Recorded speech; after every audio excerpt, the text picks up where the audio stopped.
ناظرین گرامی، میں آپ کے سامنے 3 ائمہ کا ایک ساتھ جو ہے وہ ایک زندگی کا ایک بلکہ اہم ترین جو پہلو آپ کے سامنے پیش کرنا چاہ رہا ہوں.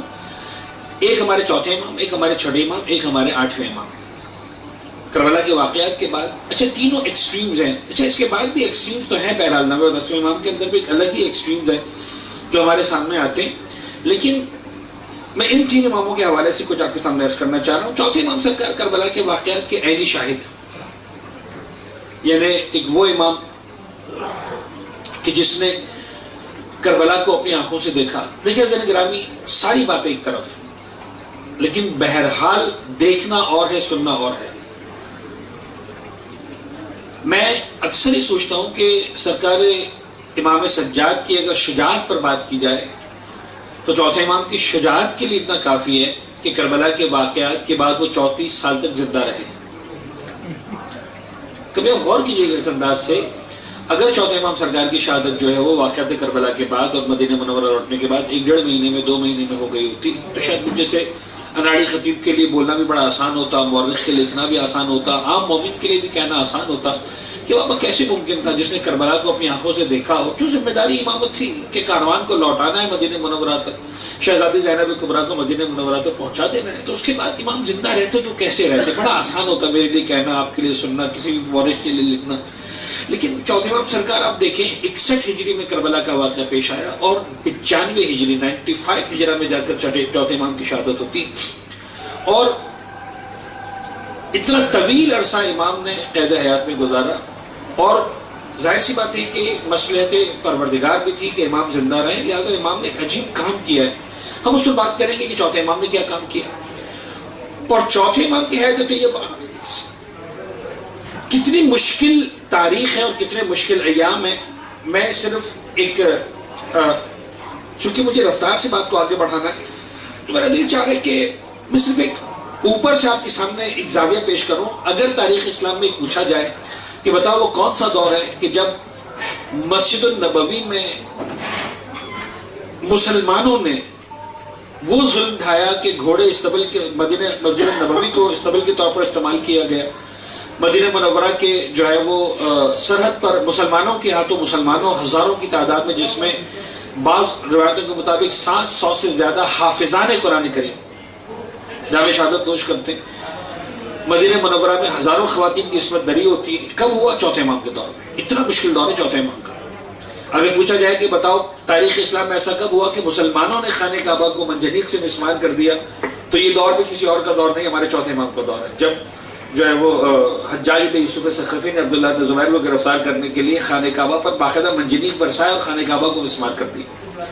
اتنا مشکل دور چوتھے امام کا. اور اس چوتھے امام نے اس مشکل دور میں کیا کام کیا؟ ایک یہ سوال. چھٹے امام کے دور میں آ جائیے، اس اعتبار سے بظاہر آسانی کا دور کہ بنو امیہ کی حکومت ختم ہو رہی ہے، بنو عباس کی حکومت اسٹیبلش ہو رہی ہے، عالم اسلام پورا تتر بتر ہے، کسی کو کسی کا ہوش نہیں ہے. اور چھٹے امام اس دور میں کام کر رہے ہیں. وہ کیا کام؟ اور اس کے بعد 8ویں امام تک آتے آتے کہاں ایک طرف اتنا مصیبت کا دور کہ مدینہ منورہ میں جو ہے وہ مسجد میں گھوڑے باندھے جا رہے ہیں، استبل کے طور پر استعمال کیے جا رہے ہیں، اور 3 دن تک وہ گھوڑے وہیں پر ساری غلاظت گندگی کر رہے ہیں، اور مسجد نبوی میں نماز تو دور کی بات. اور کہاں 8ویں امام کے دور میں ایک بالکل اپوزٹ ایکسٹریم آتا ہے، اس لیول کا ایکسٹریم آتا ہے کہ مامون الرشید جیسا ظالم عباسی حکمران 8ویں امام کو بلا کر کہتا ہے کہ مولا آپ جو ہے وہ اقتدار سنبھالیں، تخت خلافت سنبھالیں. چونکہ مجھے آج بہرحال 8ویں امام کے حوالے سے کچھ بات کرنا ہے تو میں ظاہر سی بات ہے ساری سیرت اس وقت پیش کرنے کے موڈ میں نہیں ہوں. ہمیں بہرحال کربلا کا تذکرہ کرنا ہے. مجھے چاہتا ہوں کہ کسی اعتبار سے بھی کربلا کو لنک ہو، تو ہم کربلا کو لنک کرنے کے لیے 8ویں امام کی حیات طیبہ کا وہ پہلو آپ کے سامنے پیش کرنا چاہ رہے ہیں جو انتہائی اہم ہے اور جس پہ غور کرنا ضروری ہے. کہ 8ویں امام کو بلا کر کہتے ہیں کہ مولا آپ اگر اقتدار سنبھال لیں. اب یہ خود ایک بہت بڑی ڈیبیٹ ہے کہ کیوں مامون الرشید نے 8ویں امام کو سرکار کو مدینہ منورہ سے خراسان میں بلا کر کہا کہ آپ اقتدار سنبھالیں. اتنا صرف ایک چھوٹا سا آپ ایک خاکہ اپنے ذہن میں بنا لیں کہ ہارون الرشید کی ایک بیوی ہے جس کا تعلق ایران سے ہے، ملکہ زبیدہ، اور اس ایرانی بیوی کے بیٹے کا نام ہے مامون، اور جو عربی بیوی ہے اس کے بیٹے کا نام ہے امین. یہ دونوں اس کے بیٹے ہیں، امین اور مامون. اور ہارون الرشید نے اپنی زندگی میں پوری مملکت اسلامی کو 2 حصوں میں تقسیم کر دیا. سارے عربی علاقے جو ہے وہ امین کو دے دیے، سارے عجمی علاقے مامون کو دے دیے. یہ زبیدہ وہی ہے جس نے ہارون رشید کے ہوتے ہوئے بہلول دانا سے جنت خریدی تھی، اور جو اشعار میں آپ سنتے ہیں کہ بہلول نے جنت بیچی، تو وہ جناب زبیدہ کو بیچی تھی، اور بڑی مومنہ تھی، اس کے دل میں محبت تھی، عقیدت تھی، اہل بیت اطہار کو جانتی تھی کہ یہ بہلول جو ہے وہ دیوانہ نہیں ہے، یہ آل محمد کا دیوانہ ہے۔ عام دیوانے جنت نہیں بیچ سکتے، آل محمد کا دیوانہ جب چاہے جنت بیچ سکتا ہے، تو جانتی تھی۔ لہذا اب جب مامون نے اپنے سگے بھائی امین کو قتل کر دیا، تو ایک تو ایرانی ماں کا بیٹا، اوپر سے ایرانی اقتدار اس کے ہاتھ میں تھا، تو عجم کے مقابلے میں عرب سارا کھڑا ہو گیا، اور ہارون کے بیٹا اور ہارون کے مثلاً بیوی، وہ سارے قبائل۔ تو ایک طرف سے یہ الغار تھی کہ تم نے اہل بیت اطہار پر ظلم ڈھایا، تم بنی عباس و بنو امیہ کو تم نے جو ہے وہ یہ کہہ کر تخت خلافت پر قبضہ کیا کہ ہمیں فاطمیون کو تخت خلافت دلانا ہے، اور تم نے جو ان کے اقتدار پر قبضہ کیا۔ اس کے بعد جب عرب والا معاملہ بھی آ گیا، اب مامون کی مجبوری تھی کہ کوئی ایسا فیس سامنے آئے جو عرب بھی ہو، جو فاطمی بھی ہو، اور 8ویں امام رضا سرکار کے علاوہ کوئی ایسا فیس سامنے تھا نہیں جو دونوں بغاوتوں کو کچل سکے، لہذا 8ویں امام کو سامنے لایا گیا۔ 8ویں امام نے انکار کیا، فرمایا کہ مامون مجھے اتنا بتا دیں، جو اقتدار تو مجھے دے رہا ہے وہ کس کا دیا ہوا ہے تیرے پاس؟ اگر وہ خدا کا دیا ہوا ہے تو تجھے کسی اور کو دینے کا اختیار نہیں ہے، اگر عوام کا دیا ہوا ہے تو مجھے لینے کا اختیار نہیں ہے۔ یعنی وہ اس اقتدار کو لے کر کیا کرے جسے پروردگار عالم نے پوری کائنات کا اختیار دیا ہوا۔ اب آپ غور فرمانے، ایک وہ والا مشکل ترین ایکسٹریم کہ جہاں صرف مصائب ہیں چوتھے امام کا سرکار، اور بدترین مظالم ائمہ طاہرین پر چوتھے امام پر بطور خاص، یعنی بابا کو شہید کر دیا گیا، اور اس کے بعد مشکل ترین دور سے چوتھے امام گزر رہے ہیں۔ خانہ کعبہ کو منجنیق سے مسمار کیا جا رہا ہے، مدینہ منورہ کے اندر جو ہے وہ گھوڑے باندھے جا رہے ہیں مسجد کے اندر، امیر مختار کا قیام ادھر سے ہوتا ہے، جو ادھر پوری امت مسلمہ ڈسٹرب ہے، اور موقع کی تلاش میں کہ کوئی موقع ملا اور چوتھے امام کو شہید کر دیا جائے۔ اتنے سخت حالات۔ چھٹے امام کے دور میں بالکل لاپرواہ، 8ویں امام کے دور میں باقاعدہ اقتدار ہاتھ میں دیا جا رہا ہے، اور 8ویں امام نے فرمایا نہیں میں اقتدار نہیں لوں گا، تو کہا کہ ٹھیک ہے آپ کم از کم اتنا کریں کہ ولی عہد بنے۔ اب ان تینوں لیولز میں آ کر ان تینوں اماموں کا ایک ہی کردار ہمارے سامنے آتا ہے، میں آپ کے سامنے پیش کرنا چاہ رہا ہوں۔ ویسے تو ہر امام نے اپنے اعتبار سے سارے کام کیے، لیکن دو انتہائی اہم کام ہیں جو ان تینوں اماموں نے کیے۔ پہلا کام یہ کیا ان تینوں اماموں نے کہ مشکل ترین حالات میں بھی علم کے پروموشن کو نہیں چھوڑا۔ اچھا، جو زیادہ اہم کام کیا وہ سرکار سید الشہداء کے حوالے سے، اس کو میں چونکہ مسائل سے لنک کرنا ہے لہٰذا اس کو میں سیکنڈ نمبر پہ رکھ رہا ہوں، ورنہ اصولاً فرسٹ نمبر اس کا، اور جو سیکنڈ نمبر اس کو پہلے لا رہا ہوں تاکہ جو ہے مجلس کی ترتیب مینٹین ہو جائے۔ تو جو دوسرا اہم ترین کام کیا وہ یہ کیا کہ علم کے پروموشن کو نہیں روکا۔ آپ ذرا غور کیجئے زن گرامی، ہم آج یہ جانتے ہیں کہ ہماری فقہ جعفری ہے، کہا جاتا ہے نا ہمارا مذہب جعفری ہے، ہماری فقہ جعفری، لیکن ہم غور کریں تو ہم سب جانتے ہیں، اس میں کوئی شک نہیں ہے کہ ہماری فقہ جعفری نہیں ہے، ہماری فقہ محمدی ہے، ہماری فقہ علوی ہے، ہماری فقہ حسنی ہے، ہماری فقہ حسینی ہے، ہماری فقہ عابدی ہے، فقہ باقری ہے، فقہ جعفری، سب کچھ ہے، صرف فقہ جعفری نہیں ہے۔ پیغمبر اکرم کا دیا وہ دین ہمارے پاس ہے۔ کیوں چھٹے امام سے منسوب کر دیا گیا؟ اس لیے کہ ہزاروں کی تعداد میں روایات چھٹے امام سرکار کے پاس سے ہمارے پاس آئیں، دین کے حلال و حرام کو بتانے کے لیے، عقائد کی اصلاح کے لیے، اور ہر مقام پر۔ لیکن وہ چھٹے امام سرکار کہ جن کے زمانے میں ہزاروں کی تعداد میں شاگردوں کی تربیت ہو رہی ہے، اگر آپ کتابوں کو اٹھا کر دیکھیں اور تاریخ کے اوراق کو پلٹ کر دیکھیں تو وہ لفظ جو کتابوں نے استعمال کیا ہے، اگر میں اس کا بالکل پراپر ترجمہ کروں، اگر وہی والا ورڈ استعمال کروں گا تو مجھے پتا ہے کہ بات کی اہمیت کم ہو جائے گی، حالانکہ کم نہیں ہونی چاہیے، لیکن جس مائنڈ سیٹ میں ہم رہتے ہیں شاید اس کی اہمیت کم ہو جائے۔ کتابوں نے ورڈ استعمال کیا مدرسہ، اور لفظ مدرسہ جب آتا ہے تو فوراً ہمارا جو اپنا مائنڈ سیٹ ہے ہم کہیں سے کہیں پہنچ جاتے ہیں۔ لہٰذا آج کے دور میں اس کا بالکل صحیح ترجمہ کر رہا ہوں کہ وہ یونیورسٹی،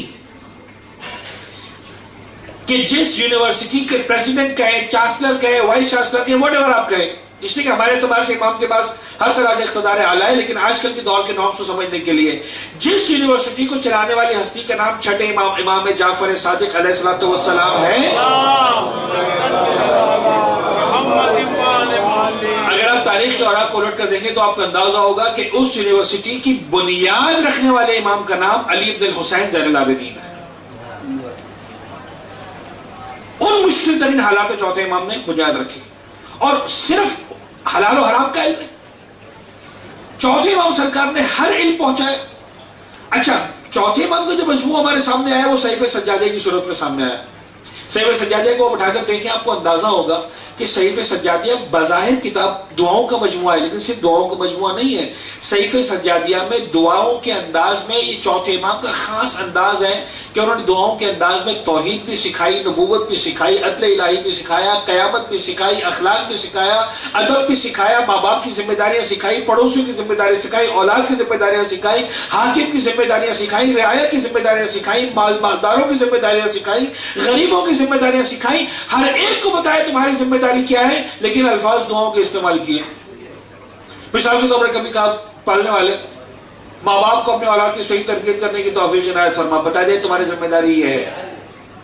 غریبوں کو اپنے مال پر مغرور ہونے سے بچا, غریبوں کو مالداروں کو اپنے مال پر غریب ہونے سے بچا, غریبوں کو توکل کی توفیق عنایت فرما. یہ سارے کے سارے الفاظ اگر آپ غور کریں گے جو امام جس انداز سے دعائیں مانگ رہے ہیں یہ سارے میسیجز دے رہے ہیں کہ تمہیں کس انداز سے زندگی گزارنی ہے.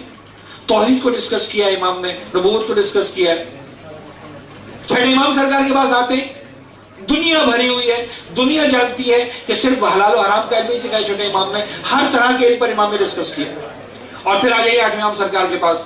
آپ آٹھویں امام کے حیدر طیبہ کو دیکھیں, جب میرے مولا خراسان پہنچے تو اس کے بعد بڑے سے بڑے سائنٹسٹ, فلاسفرز, ڈاکٹرز, لائرز آتے رہے امام کے دربار میں, امام کی خدمت میں, مامون کے دربار میں, اور امام ان کے ساتھ ڈسکس کرتے رہے. اور جن گتھیوں کو بڑے بڑے علماء نہیں سلجھا پائے تھے سلجھایا.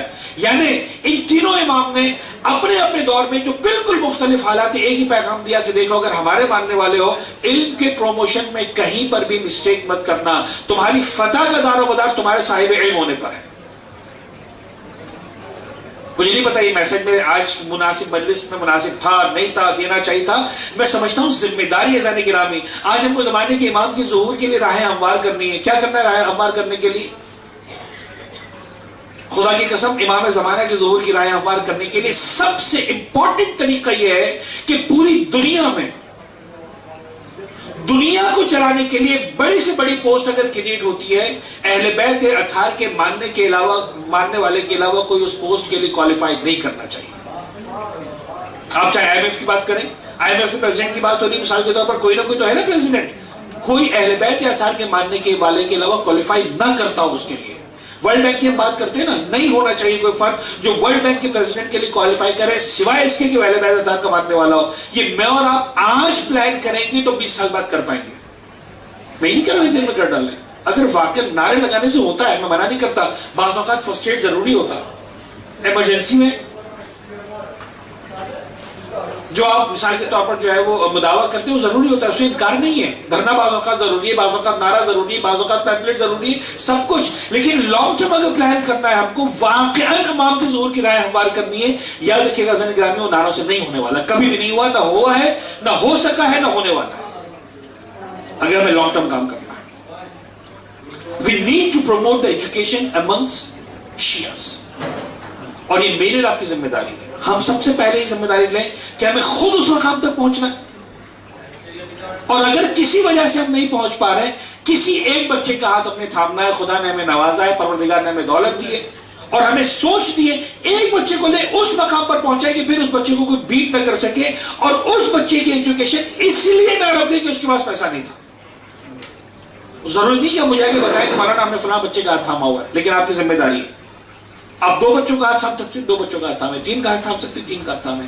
اس وقت اگر ضرورت ہے, یہودیت نے تباہی کے آخری دہانے پر پہنچنے کے بعد جس بنیاد پر دوبارہ ساری کائنات پر اقتدار حاصل کیا ہے وہ صرف علم. محنت کرنا پڑتی ہے اس کے لیے نگرانی, سرمایہ لگانا پڑتا ہے. ایک بات بس میں نے گفتگو کو مکمل کیا. اور دوسری بات, اس علم کے بعد ڈر سب سے بڑا یہ لگتا ہے کہ جب علم آنے لگتا ہے ظاہری اعتبار سے تو انسان اہل بیت سے دور ہوتا جاتا ہے. چوتھے امام نے بھی یہی کام کیا, چھٹے امام نے بھی یہی کام کیا, آٹھویں امام سرکار نے بھی یہی کام کیا کہ پوری امت تشیع کو, امت مومنہ کو کربلا کے ساتھ جوڑ کے رکھا, اور اس انداز سے جوڑ کے رکھا کہ جس انداز سے جوڑنے کو آج کا انٹلیکچوئل شیعہ بعض اوقات بڑی آسانی سے ریجیکٹ کر رہا ہے. میں بہت ہی حساس مرحلے پر آ کے بات کر رہا ہوں، میری بات کو سمجھنے کی کوشش کیجیے گا. اس انداز سے جوڑے رکھا کہ جس انداز کو آج اہل بیت کا ماننے والا، جو انٹلیکچوئل ماننے والا ہے، جو ڈگری ہولڈر ماننے والا ہے، وہ کہتا صاحب رسمی عزاداری کیا ہوتی ہے؟ ہم رسمی عزاداری نہیں کریں گے، کوئی فائدہ نہیں. عزاداری وہ کرو جس کا کوئی فائدہ ہو. اہل بیت اطہار نے اس عزاداری سے جوڑ کے رکھا جو خالصتاً رسمی عزاداری تھی. خالصتاً رسمی عزاداری. کسی ایک جگہ مجھے ایک روایت بتا دیجئے جہاں چوتھے امام سرکار نے ذاکر کو بٹھایا ہو اور کہا کہ ایک مصائب پڑھنے سے پہلے ذرا میرے بابا کا مقصد بیان کرنا کہ میرے بابا نے جان کیوں تھی. کوئی ایک مجلس بتا دیجئے مجھے، کوئی ایک قصید روایت ایسی بتا دیجئے کہ چھٹے امام سرکار کے پاس کوئی آیا اور اس امام نے کہا کہ تو مجلس پڑھ، تو مصائب پڑھ میرے بابا کے، لیکن ذرا بتانا کہ میرے بابا نے جان کس لیے دی. رسمی عزاداری. عشق صاحب چھٹے امام کی خدمت میں روایت موجود ہے، بہار کے اندر موجود ہے، اور بہت ساری اہم کتابوں کے اندر موجود ہے. امام نے فرمایا میں نے سنا ہے کہ تو اشعار پڑھتا ہے اپنے محلے میں، لوگوں کو میرے بابا کی جد کے مصائب سناتے ہیں. کہنے مولا ہاں. امام نے فرمایا ذرا مصائب پڑھ میرے سامنے. اب امام سامنے بیٹھے ہوئے تھے تو اس نے جو عربی کے اشعار پڑھ رہا تھا، وہ جو مرثیہ ہے جو بھی نوحہ تھا، اس نے بڑے ادب سے امام کے سامنے پڑھنا شروع کیا. امام نے فرمایا ایسے مت پڑھا،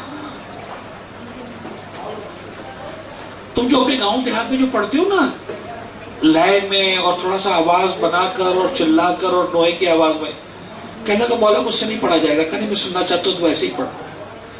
وہ کہتا ہے میں نے ٹھیک ہے، امام کا حکم تھا، ادب یہی کہ اطاعت کی جائے. میں نے اسی انداز سے جس طرح اپنے گاؤں دیہات میں مصائب پڑھتا تھا میں نے پڑھنا شروع کیے. کہتے ہیں میرے مولا ایک مرتبہ آنسو بہانا شروع کرتے ہیں. کہتے ہیں خدا کی قسم چند لمحے گزرے، پردے کے پیچھے سے مستورات کے رونے کی آواز آ رہی.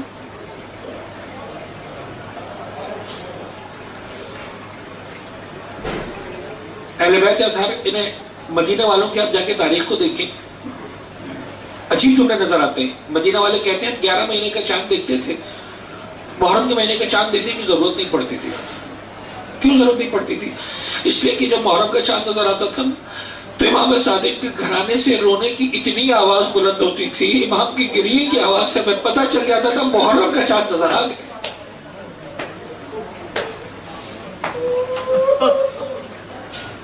اب ذرا غور فرمائیں، 8ویں امام سرکار. عزیزان گرامی آپ کبھی کتابوں کو اٹھا کر دیکھیں، میں تجزیاتی مطالعہ تک میں سامنے پیش کر رہا ہوں. آپ کتابوں کو اٹھا کر دیکھیں، کسی بھی چھوٹی سی کتاب کو اٹھائیں، بڑی کتاب کو اٹھائیں جس میں اہل بیت اطہار کی طرف سے امام حسین پر گریہ کرنے کے موضوع پر روایات موجود ہوں، آپ کو نظر آئے گا اکثر روایات یا چوتھے امام کی نظر آئیں گی، یا چھٹے امام کی نظر آئیں گی، یا 8ویں امام سرکار کی نظر آئیں گی. ظاہر اعتبار سے اقتدار تھا، لہذا 8ویں امام نے قدم قدم پر بیان فرمایا رحم اللہ من احیا امرنا، خدا رحم کرو اس انسان پر جو ہمارے امر کو زندہ کرتا ہے، ہماری ولایت کی باتیں کرتا ہے مجلس میں بیٹھ کر. خالصتاً کہ کچھ نہیں کرو، بیٹھ کر ولایت کی باتیں کرو. ایسے نہیں کہ میں ایک جملہ کہنا چاہتا ہوں، میں مسائل پڑھوں گا، میں بھی مسائل نہیں پڑھ رہا ابھی، مسائل پڑھوں گا، یقیناً پڑھوں گا. اور کربلا میں مسائل نہیں پڑھیں گے تو کیا کریں گے؟ آئے اسی لیے.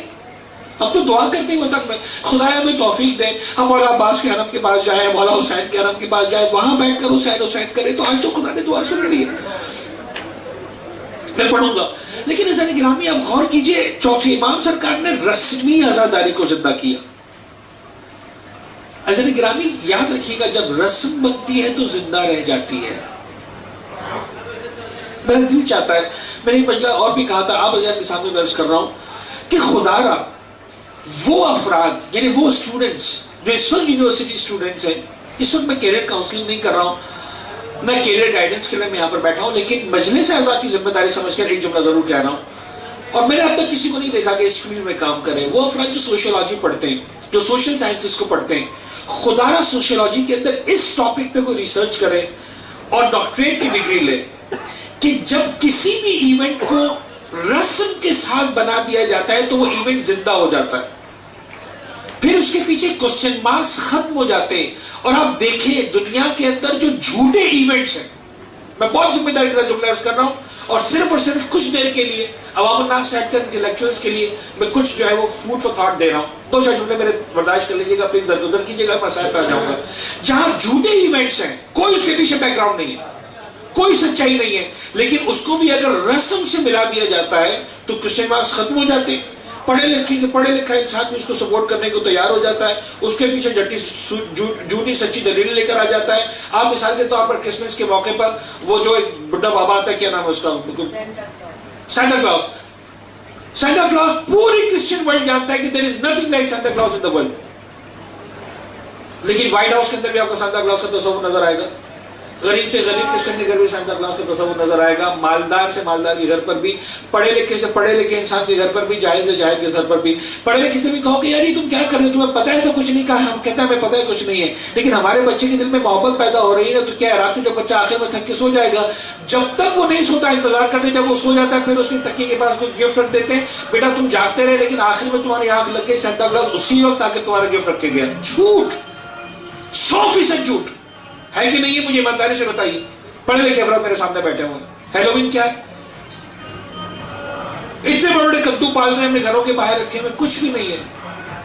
عجیب بات ہے، ہم جب پڑھے لکھے بنتے ہیں تو ہم کو کدوؤں کی سمجھ میں آتی ہے، سوئیوں کی سمجھ میں نہیں آتی. عزیزان گرامی یاد رکھیے، جہاں پر بھی رسمیں آ جاتی ہیں وہ واقعات زندہ رہ جاتے ہیں، جھوٹے واقعات زندہ رہ جاتے ہیں. ہمارے پاس تو حسین بن علی جیسی سچائی موجود ہے.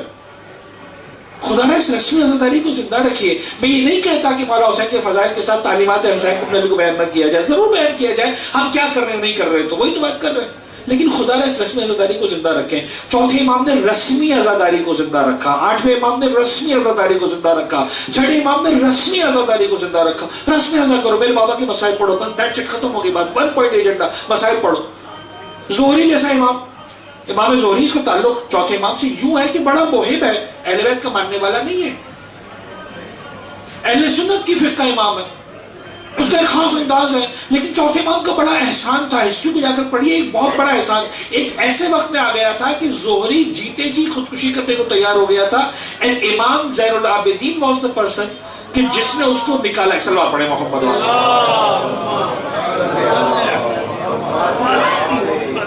اور اس کے بعد سے عاشق تھا چوتھے امام کا، عجیب عشق رکھتا تھا چوتھے امام سے. گھر میں شادی تھی، چوتھے امام سرکار کی خدمت میں آیا، آگے کہتے ہیں مولا میرے گھر میں میرے بیٹی کی شادی ہے، میرا دل چاہتا ہے تشریف لائیں. امام نے کہا زہری تم کیسی بات کرتے ہو؟ میں کربلا کو دیکھ کر آیا ہوں. جس نے کربلا دیکھی ہو کسی جوان کی شادی میں کیسے شرکت کرے؟ ختم ہو گئی بات. یعنی شاید میرے مولا چوتھے امام فرمانا چاہتے ہو زہری جس نے اکبر کے کلیجے میں برچی کا پل دیکھا.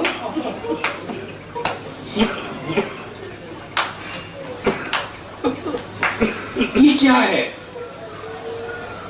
زہری امام سے محبت کرتا تھا، کہنے لگا پہلے چھوڑ دیں ساری بات، مجھے اتنا بتائیے، مجھے چاہتا ہوں کہ آپ میرے گھر تشریف لائیں، میں کیا کروں میرے گھر تشریف لائیں. بات ہی ختم کر دی، نہیں میرے بیٹے کی شادی بھول جائیں. امام نے کہا زہری اس میں بھی بہت آسان سی بات ہے، کوئی لمبی چوڑی بات تو نہیں ہے.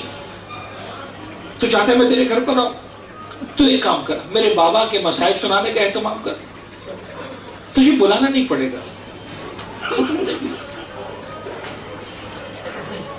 زہری نے انتظام کر دیا، اعلان کر دیا مدینہ میں کہ میرے گھر مصائب پڑے جائیں گے، سرکار سید الشہداء کے مصائب ہوں گے. اور واقعاً ایسا ہوا کہ جب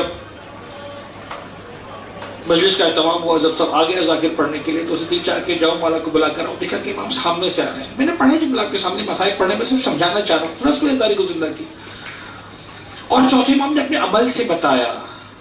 جب مصائب پڑھے جانے لگے اور جب کسی کو کسی کا ہوش نہ رہا، زہری نے دیکھا آخر میں امام نہیں اپنے مقام پر، دیکھا اس مقام پر بیٹھے جا عزاداروں نے جوتیاں اتار کے رکھی. تڑپ گیا، پریشان ہو کر آیا، حالانکہ خطا ہو گئی، غلطی ہو گئی. امام کو ہوش میں لایا گیا. فرمایا زہری جب میرے بابا کے مصائب پڑھے جا رہے تھے، میری دادی فاطمہ زہرا اس مقام پر نہ تھی.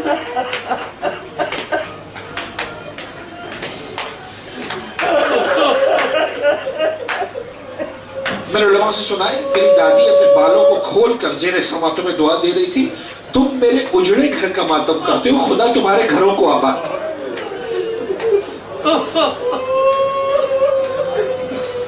ایسا نہیں کہ میں آؤں گا مصائب پر، یہ تو میں ابھی آپ کو بتا رہا ہوں. کام یہی کیا چوتھے امام سرکار نے، کام یہی کیا چھٹے امام سرکار نے، کام یہی کیا آٹھویں امام سرکار نے. علم کو آگے بڑھایا اور حسین بن علی کے ساتھ کنیکٹ کیا. کچھ بھی کرو تمہاری زندگی میں حسین بن علی کا غم ہونا چاہیے، اس کو مت نکالنا. یہ تمہاری زندگی سے کم نہیں ہونا چاہیے.